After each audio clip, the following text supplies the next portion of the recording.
This summer, I read A Prayer for Owen, Meany, written by John Irving and published in March 1989. I chose to read this book because it's one that my mom loves and has wanted me to read forever. I remember her talking about it when I was a kid even, saying how much she loved it and how much she wished I could read it. John Irving also wrote The Cider House Rules, A Widow for 1 Year, and other books, but A Prayer for Owen, Meany is his best-selling novel. It was published in multiple languages. It was adapted into multiple plays, radio programs, and TV shows.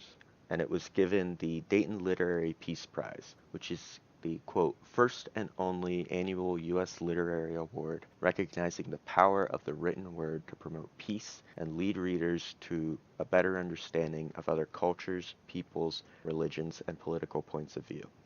This book definitely does that. It deals a lot with differences in the different Christianities, and it deals a lot with the politics in the 1960s and 80s. The Vietnam War plays a big part in the book, and it even deals with some ideas of sexuality and how that played out in the 1960s and 80s. The book follows two boys, Johnny Wheelwright, who is the narrator, and Owen Meany. It jumps in between different parts of their lives. There's a present day, takes place in the 80s, where Johnny is living alone in Canada, and then the main focus, which is Johnny and Owen's childhood, growing up in the 60s. Owen is a very unique child. The book opens up with, I think, the best sentence in the book. I am doomed to remember a boy with a wrecked voice, not because of his voice, or because he was the smallest person I ever knew, or even because he was the instrument of my mother's death, but because he is the reason I believe in God. Owen is described as being very pale and thin and very small, and his voice is described as constantly like screaming. So Irving shows this in a very unique way by having anything that Owen says or any quotes that are connected to Owen typed out in all capital letters. This kind of helps draw your attention to Owen, and it takes all of Owen's ideas and really drills them into your head. So one of the first major events in the book is a baseball game where Owen hits a foul ball and hits Johnny's mother in the head, killing her. Owen obviously feels very bad about this, and as an apology, he gives Johnny his prized baseball card collection, one that Owen constantly rearranges and organizes using this really special system that only Owen knows. So it's very obvious Owen is really serious about his apology by giving this up. But Johnny and Dan, his stepfather, realize that Owen really doesn't want to give it up completely. He wants Johnny to give it back to him. So Johnny does and gives Owen his own gift. Johnny gives Owen a taxidermy armadillo that was given to him by Dan when they were first introduced.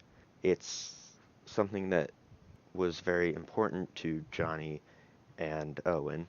They used to play games with it as kids. They would hide it in the attic and they would try and find it, and it's a very special thing to the both of them. So Owen does the same thing. He gives it back to Johnny, but he gives it to him with the hands broken off. By keeping the hands of the armadillo, Owen is trying to communicate to them that he felt that he was the hand of God. God was acting through Owen when he hit the baseball.